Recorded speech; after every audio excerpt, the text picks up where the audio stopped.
عبداللہ بن عمر یہ وہ شخص ہیں کہ اس کو بند کر دیں، بالکل بند کر دیں، بڑی مہربانی۔ یہ وہ صحابی ہیں کہ جب لوگ حج کے لیے آتے تھے تو جتنے بھی مسائل ہوتے تھے وہ سب حضرت عبداللہ بن عمر سے پوچھتے تھے۔ تو ایک شخص اپنے گھر سے چلا، اونٹ اس کے ساتھ تھا، سامان اس نے اونٹ پہ لادا اور اپنے ساتھ ایک ملازم لیا۔ اس ملازم کو لے کے ایک ڈولی بنائی، کجاوا بنایا، اس کے اوپر اپنی والدہ کو بٹھایا اور وہ کجاوا اپنے کندھے پہ اٹھا کے ملازم کے ساتھ وہ اصفہان سے، یعنی افغانستان اور ایران کے درمیان سے چلا ہے اور مکہ المکرمہ پہنچا۔ پھر یہاں پہ طواف کیا، پھر منی آیا، پھر عرفات گیا، پھر مزدلفہ آیا، پھر منی گیا، کنکریاں ماری، اس کے بعد پھر طواف زیارت، پورا حج کروایا۔ آج کل ہم لوگوں کو حج میں بہت کم چلنا پڑتا ہے۔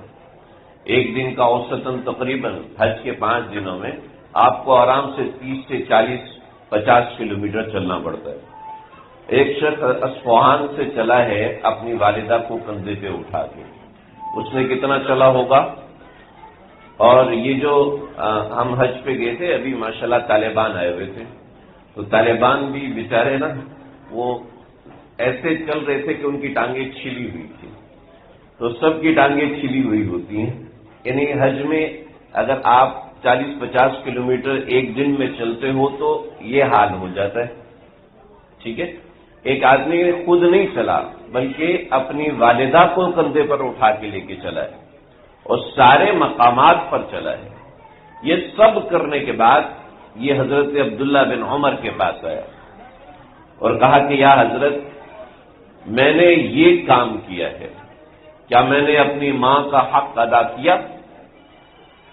تو حضرت عبداللہ بن عمر کہنے لگے کہ میاں بات یہ ہے کہ ایک مرتبہ سردی میں رات کو تو نے بستر پہ پیشاب کیا اور ٹھنڈ کی وجہ سے تجھے نیند نہیں آ رہی تھی، تیری والدہ نے تجھے اٹھایا اور اپنی جگہ پہ ڈالا اور خود وہ تیری جگہ پہ لیٹی، جیسی لیٹی تو اس کی کمر پہ ٹھنڈک لگی اور اس کے منہ سے زور سے سانس نکلی۔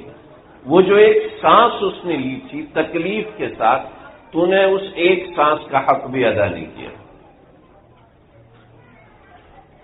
فقہائے کرام نے لکھا ہے کہ صرف ایک حافظ قرآن ہے، صرف ایک حافظ قرآن ہے کہ حفظ قرآن کی برکت سے اس نے اپنے والدین کا حق ادا کیا،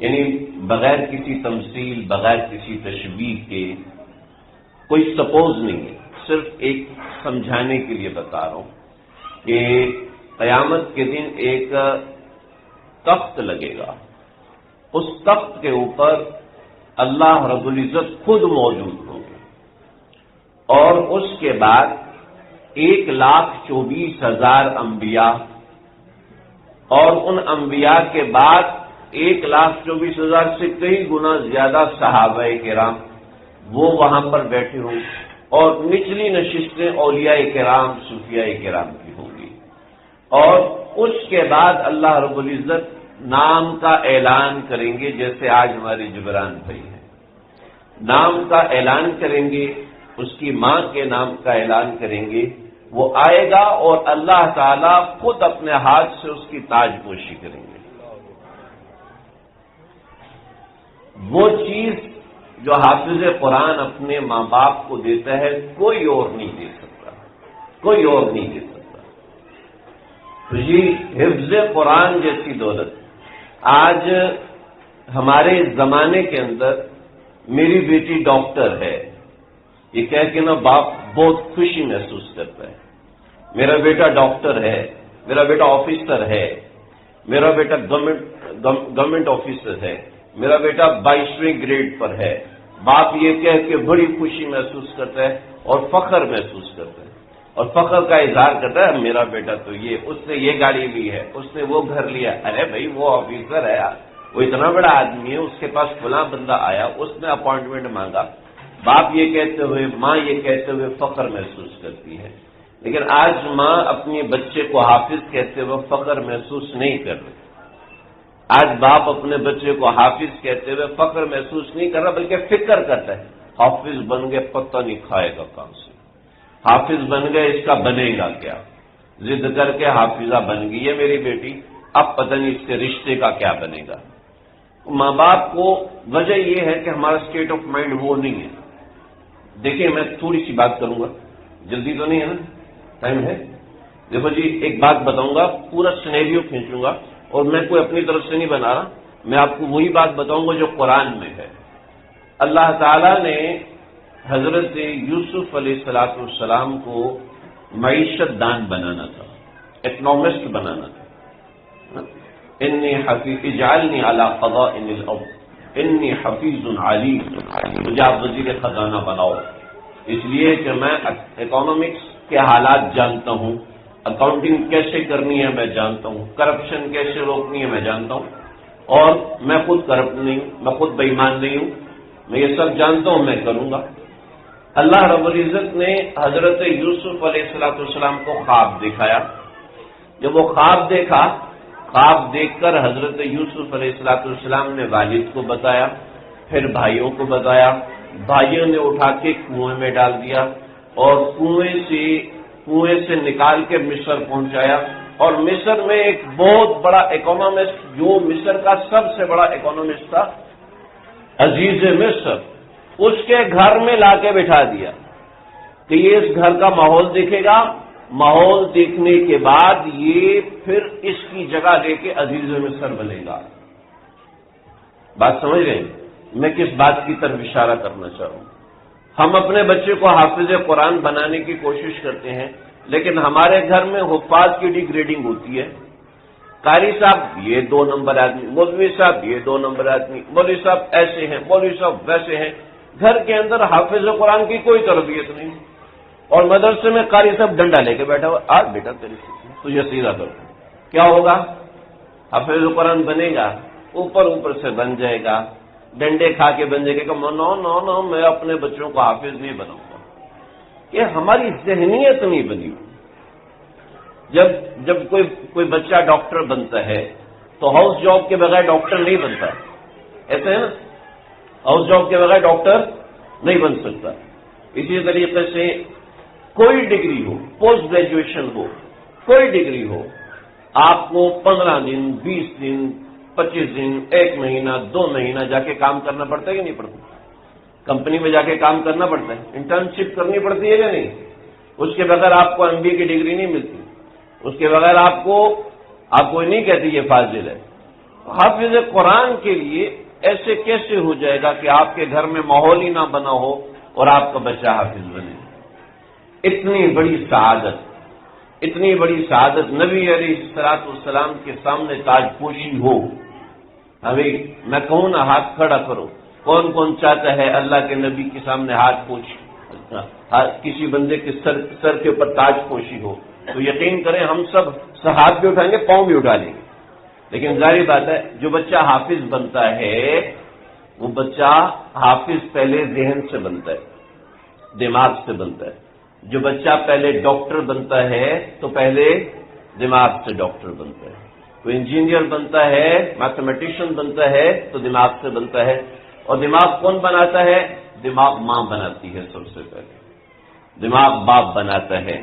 گھر میں بچوں کے ساتھ بیٹھ کر ان کو حفظ قرآن کی فضیلت بتاؤ، ان کو قرآن پڑھنے کی فضیلت بتاؤ۔ ایسا ہوتا ہے کہ ہمارے اگر منہ کے اوپر ناک لگ جائے، کوئی گند لگ جائے تو ہم اس کو شیشے میں دیکھ کے صاف کرتے ہیں، چہرے کے اوپر سے صاف کر رہے ہوتے ہیں، چہرے سے صاف کر رہے ہوتے ہیں رومال کے ذریعے۔ ایسا نہیں کہ ہم آئینے کو صاف کر رہے ہوتے ہیں، لیکن بچوں کو ہم کہتے ہیں بیٹا یہ کرو، بیٹا وہ کرو، اور خود موبائل لے کے بیٹھا ابا کونے میں، بڑا مزہ آ رہا ہے لطیفے سنا رہا ہے، اور خود موبائل لے کے اماں بیٹھی ہے، خود موبائل لے کے ابا بیٹھا ہوا ہے، ادھر چاچا کونے میں ٹانگ پہ ٹانگ موبائل رکھ کے بیٹھا ہوا ہے، ادھر موبائل رکھ کے بیٹھا ہوا۔ بچہ ہمارا حفظ کر رہا ہے، کیسے کرے گا حفظ؟ کس طرح کرے گا حفظ بچہ؟ اور گھر میں مینٹلٹی بنے گی نہیں۔ جب دیکھیں گے کہ ارے بھائی مدرسوں میں بڑے لفڑے ہیں، یہ قاری لوگ ٹھیک نہیں ہوتے، دیکھو ہمارے پروفیسر صاحب ہیں وہ ایسے مینجمنٹ پوچھ کیا اسکول جو پتہ چلتا ہے کہ ڈسپلن ہے اور بچے ایسے جا رہے ہوتے ہیں ویسے جا رہے ہوتے ہیں. اور حفظ قرآن کے لیے ظاہری بات ہے ضروری ہے کہ آپ کو مینٹلٹی خود سے کریٹ کرنی پڑے گی. آپ نے اسکول کے لیے مینٹلٹی کریٹ کی بچے کی، اور بچہ جو ہے وہ مینٹلی تیار ہے کہ اس کو ڈاکٹر بننا. پوچھو جی کیا بنو گے؟ ڈاکٹر بنوں گا. پوچھو جی کیا بنو گے؟ پائلٹ بنوں گا.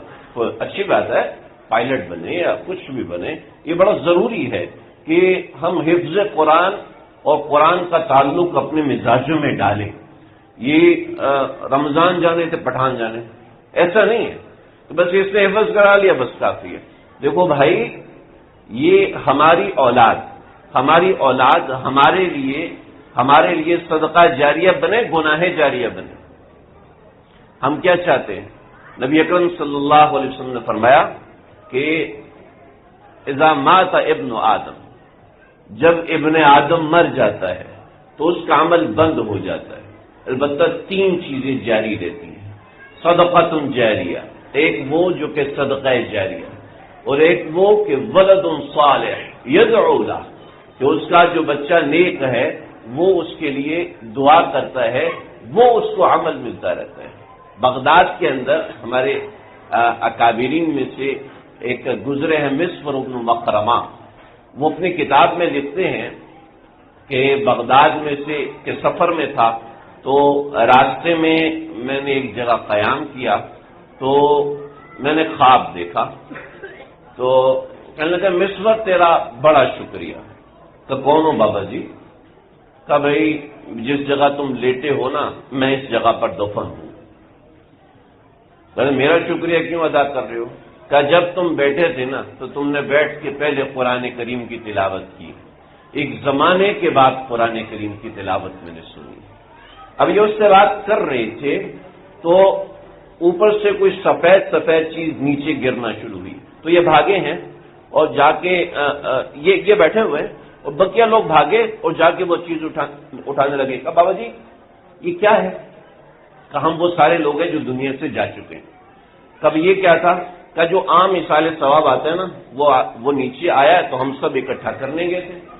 کہ تو بابا جی آپ کو ضرورت نہیں ہے؟ کہ نہیں مجھے ضرورت نہیں ہے. کہا کیوں؟ کہ بغداد کے اندر میرا ایک بیٹا ہے، اس کی مٹھائی کی دکان ہے اور میں نے اس کو حفظ کرایا تھا. وہ صبح شروع کرتا ہے اور رات تک ایک قرآن مجید پورا کر دیتا ہے. مجھے اس حساب سے مل جاتا ہے، مجھے اس کی ضرورت ہی نہیں. کہا بہت اچھا. صبح اٹھا، جب بغداد پہنچا تو جا کے دیکھا مٹھائی کی دکان ہے، ایک بچہ کھڑا ہوا ہے اور مٹھائی دے رہا ہے، لوگوں کو بیچ رہا ہے، اس کے ساتھ اس کے ہونٹ بھی تھوڑے تھوڑے ساتھ ہل رہے ہیں. تو جب لوگ چلے گئے تو پوچھا بچہ کیا کرتے ہو؟ کبھی ابا نے حفظ قرآن کروایا تھا اور یہ ہے کہ صبح شروع کرتا ہوں شام تک کے قرآن پورا کرتا ہوں، لہذا اس کا ثواب مختلف لوگوں کو دے دیتا ہوں. کہ میاں مبارک ہو، تیرا پورا پرانے ہوئے جو روزانہ تیرے ابا کے پاس پہنچ رہے. آج کل ہمارے معاشرے میں کچھ نیک لوگ بھی ایسے ہیں جو کہتے ہیں بچیوں کو حفظ قرآن نہ کرو. جبران بھائی کی بیٹی نے حفظ کیا نا ماشاءاللہ سے، کہتے بچیوں کو حفظ قرآن نہ کراؤ. کیوں جی؟ بعد میں بھول جاتی ہیں تو بڑا مسئلہ ہو جاتا ہے. بعض قاری حضرات کو بھی یہ غلط فہمی ہوتی ہے. احسن الفتاوی میں حضرت مفتی رشید احمد صاحب، آپ کے مسائل میں مولانا یوسف دھیانوی صاحب، فتاوی عثمانی میں حضرت شیخ الاسلام صاحب، اور اس کے علاوہ جتنے خیر الفتاوی ہے، کفایت المفتی ہے، سب فتاوی جات میں لکھا ہے کہ قرآن بھول جانا بہت بڑا گناہ ہے. لیکن بھولنے کا یہ مطلب ہے کہ دیکھ کے بھی نہ پڑھنا آتا ہو، دیکھ کر بھی پڑھنا بھول جائے تو یہ بھولنے کی وعید ہے. عام طور پر ایسا نہیں ہوتا. قرآن مجید کا ایک اصول ہے، عام طور پر حافظ سال میں 1 مرتبہ 2 مرتبہ دوہرا لیتے ہیں. ایسا نہیں ہے کہ وہ دیکھ کے بھی نہیں پڑھ پاتے. لہذا بچیوں کو حفظ قرآن کرانے کی بڑی حوصلہ افزائی کرنی چاہیے کہ ہمارے معاشرے میں بچوں کو تو حافظ قرآن بنا دیتے ہیں لیکن بچیوں کے بارے میں سوچتے نہیں ہیں کہ بھئی ان کو بھی حافظ قرآن بنا سکتے ہیں. حالانکہ بچیاں مردوں کی نسبت جلدی حفظ قرآن کر لیتی ہیں اور ان کے لیے دہرانا دوسروں کی نسبت زیادہ آسان ہے. بھئی وہ مخصوص ایام میں کیا کرے؟ مخصوص ایام میں صرف سماعت کرے. صرف سنیں اس کے ذریعے سے ہوگا. یہ تو ایک بات ہوگی. دوسری آخری چھوٹی سی بات، آپ لوگ یہاں تشریف لائے ہیں، میں جبران بھائی کی طرف سے اور ہمارے ساتھیوں کی طرف سے آپ کا شکریہ ادا کرتا ہوں. لیکن ایک بات میں آپ حضرات سے کہتا ہوں کہ اس کو اپنے معمول میں شامل کریں، اور وہ بات یہ ہے کہ یہ ہم ختم قرآن پہ آئے، حفظ قرآن پہ. ایک بات اپنے معمول میں شامل کیجئے، صبح اٹھ کے تلاوت قرآن اپنے اوپر لازم کر لیں. یہ قرآن کا ہمارے اوپر حق ہے. ہماری خواتین گھر میں قرآن کی تلاوت کریں گی، ہمارے مرد گھر میں قرآن کی تلاوت کریں گے. ایک زمانہ تھا فجر کے بعد جب مسجد کے لیے آتے تھے تو بڑے بوڑھے ان کے گھروں سے تلاوت کی آوازیں آیا کرتی تھیں. آج زمانہ ہو گیا پڑھنا ہی نہیں آتا تو قرآن کی آواز اونچی کیوں نکلے گی؟ تو دیکھو بھائی، ایک آج اپنے آپ سے وعدہ کرو. میں نہیں کہتا مجھ سے وعدہ کرو، میں نہیں کہتا اللہ سے وعدہ کرو. ایک وعدہ کرو کہ روزانہ صبح اٹھ کے قرآن مجید کی تلاوت کو مضبوط کرو گے. 1 صفحہ 2 صفحہ 3 صفحہ لازمی. ٹھیک ہے جی؟ یہ اپنے ساتھ وعدہ کر کے اٹھو. ایک آخری بات بتا دوں، آخری بات، دیکھو قرآن مجید سے تعلق کسی بھی درجے کا ہو، کسی بھی درجے کا ہو، یہ بنا کے رکھنا ضروری ہے. سمجھ رہے ہیں؟ ایک واقعہ سناتا ہوں، اس کے بعد بات ختم کرتا ہوں. ہمارے ایک بزرگ ہیں، انہوں نے واقعہ سنا. ایک نوجوان ان کے پاس بیٹھا ہوا تھا، اس کا واقعہ سنا. کہا کہ یہ میرا نوجوان بچہ ہے، بہت خوبصورت. یہ امریکہ گیا اور امریکہ میں اس نے جا کے نوکری تلاش کی، نہیں ملی. ٹھڈے مارے ان کو بھگایا. تو کہنے لگا 1-2 دن باقی تھے تو ایک لڑکی ملی، بڑی خوبصورت اور ایسے ویسے، وہ پاکستانی تو ویسے ہیں. تو جناب وہ لڑکی ملی تو وہ اپنے ابا کے پاس لے گئی. کہنے لگے بھائی دیکھو سیدھی سی بات ہے، ہمیں اپنے لیے ایک وفادار بندہ چاہیے اور تم نظر آ رہے ہو، ضرورت مند بھی ہو وفادار بھی ہو، لیکن ہماری ایک شرط ہے، اپنے دین سے کسی درجے کا کوئی واسطہ نہیں رکھو گے. چنانچہ اس نے کہا کوئی مسئلہ نہیں، کوئی مسئلہ ہی، اپنے دین سے کوئی واسطہ ہی. ٹھیک ہے، بات ختم کر دیتے ہیں. بات آج بھی میرے پاس ایک صاحب کا رابطہ ہوا، ڈاکٹر ہیں، آسٹریلیا میں گئے ہوئے، اور یہاں سے معاہدہ ہوا کہ 2 سال بعد آپ واپس آئیں گے. اب مفتی صاحب سے پوچھا، مفتی صاحب نے کہا بھائی اس معاہدے کی کوئی شرعی حیثیت نہیں ہے، آپ کو کمپنی والوں نے کہا ہے کہ آپ 2 سال وہاں گزاریں گے، اس کے بعد واپس آئیں گے، ضروری نہیں، آپ چاہیں تو وہاں رہ سکتے ہیں، آزاد ہیں. میں نے کہا ٹھیک ہے، مفتی صاحب نے بالکل آپ کو صحیح بتایا، لیکن آپ وہاں پہ اسٹیمپ دے کر آئے کہ 2 سال بعد میں واپس آؤں گا. ہاں 100% لوگ یہی کرتے ہیں، بےایمانی کرتے ہیں کہ جناب کوئی مسئلہ نہیں، میں وہاں کا ویزا پکا کراؤں گا، وہاں کا ویزا پکا ہو جائے گا، میں ڈبل پاسپورٹ ہولڈر ہو جاؤں گا، بڑے مزے ہو جائیں گے، یہ ہو جائے گا وہ ہو جائے گا. لیکن اس کے پیچھے آپ کو جھوٹ بولنا پڑ رہا ہے، اور ہمارے ہاں جھوٹ کوئی مسئلہ ہی نہیں رہا. ان العہد کان مسئولا. اور مومن کون ہوتا ہے؟ مومن وہ ہوتا ہے. منافق کون ہوتا ہے؟ اذا وعد اخلف، جب وعدہ کرے تو وعدہ خلافی کرے، جب بولے تو جھوٹ بولے. اور یہ بڑے مزے سے کہتے ہیں جو سارے لوگ یہ کرتے ہیں، سارے لوگ یہ کرتے ہیں. آپ نے ہم سے مسئلہ پوچھا، ہم تو آپ کو مسئلہ بتائیں گے نا شریعت. اس نے کہا ٹھیک ہے جی، میرا اپنے دین سے کوئی واسطہ نہیں. 2 سال گزر گئے، 5 سال گزر گئے اس نوجوان کو. 5 سال گزرنے کے بعد اس کے پاس سے قرآن مجید رکھا ہوا تھا، اس کے اوپر گرین کلر کا غلاف چڑھا ہوا تھا، اور وہ اس نے صرف الماری میں خوبصورتی کے لیے رکھا ہوا تھا. تو ایک دن وہ گھر واپس آیا تو دیکھا کہ وہ قرآن مجید نہیں ہے. اس نے بیوی سے پوچھا بھی کہاں گیا؟ یہاں ایک کتاب رکھی تھی گرین کلر کی، وہ کہاں گئی؟ تو کہنے لگے کہ 5 سال سے رکھی ہوئی ہے، نہ تم پڑھتے ہو نہ کوئی اور پڑھتا ہے. تو میں نے اٹھا کے ٹرش بن میں ڈال دی. لگا میں کانپ گیا، اف یہ کیا ہوا؟ ٹھیک ہے میں سب کچھ ہو گیا، لیکن قرآن کے ساتھ تو ایسا نہیں ہونے دینا چاہیے. جلدی سے گیا، ٹریش سے قرآن مجید کے کٹے ہوئے پیپرز کو اٹھایا اور اٹھا کے اپنے سینے سے لگایا اور رونا شروع ہوا. یہ آنسو بہے تو اس کا سینہ صاف ہوا. بیوی پیچھے سے آ گئی. آپ کو پتہ ہے وہ لوگ بات کے کتنے پکے ہوتے ہیں. کہا دیکھ تیرا میرا وعدہ ہوا، تم اپنے دین کے بارے میں کچھ نہیں کرو. میں جا رہی ہوں اپنے ابا کو شکایت کرنے.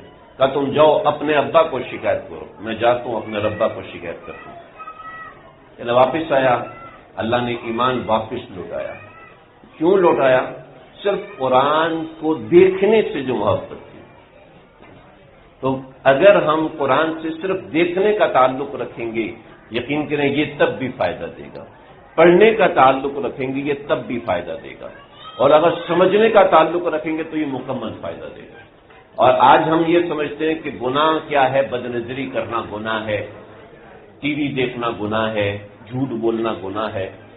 آپ کو ایک مسئلہ بتاؤں، میں پوری ذمہ داری سے بتاؤں، شرعی مسئلہ کسی مفتی صاحب سے جا کے پوچھ لو، کسی عالم دین سے جا کے پوچھ لو، قرآن نہ سمجھنا بھی گناہ ہے، قرآن نہ سمجھنا بھی گناہ ہے۔ ہم کہتے ہیں رمضان جانے، پٹھان جانے، قرآن جانے، مولوی صاحب جانے، قرآن سمجھنا ضروری ہے۔ ہاں نہیں سمجھ میں آتا وہ الگ بات ہے، لیکن سمجھنے کی کوشش کرنا ضروری ہے۔ اللہ مجھے آپ ہم سب کو سمجھنے کے عمل کرنے کی توفیق عطا فرمائے۔ ہم سب مل کے دعا کر لیتے ہیں، جبران بھائی کی بچی کے لیے دعا کرتے ہیں، اور دیگر جتنے بھی حفاظ کرام ہیں سب کے لیے دعا کرتے ہیں۔ بسم اللہ، جو جبران بھائی آگے آ جائیں، آپ کو آگے آ جائیں، تھوڑی زیارت کروا دیں۔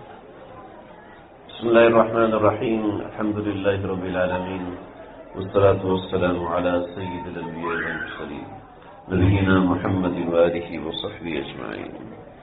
اللہ ان سب حاضرین کی حاضری کو قبول فرمائیے۔